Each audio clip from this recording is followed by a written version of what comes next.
What's up, everybody? My name is Josh, and today we are going to talk about failing to fail.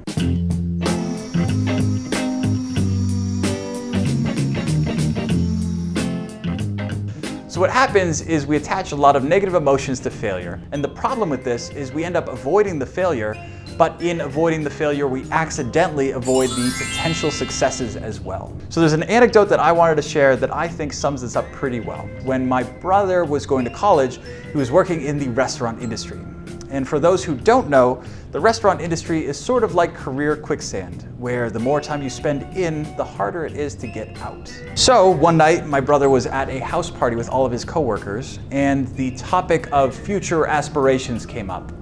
And being surrounded by people who had been working in the restaurant industry for 5 to maybe even 10 years, he was curious as to why people weren't putting more effort into the things they were passionate about.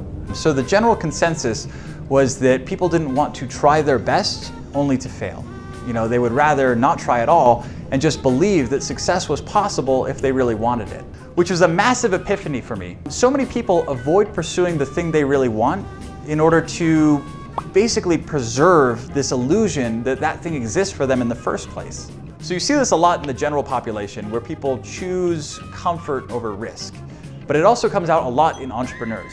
So a creative person will put a lot of energy into the product design, or the website, or the promotional assets. They won't put a lot into finance or operation management and sort of the business side of business. And I think that comes from a fear of the gaps in their understanding. What happens for most of these entrepreneurs is they self-sabotage at a certain point.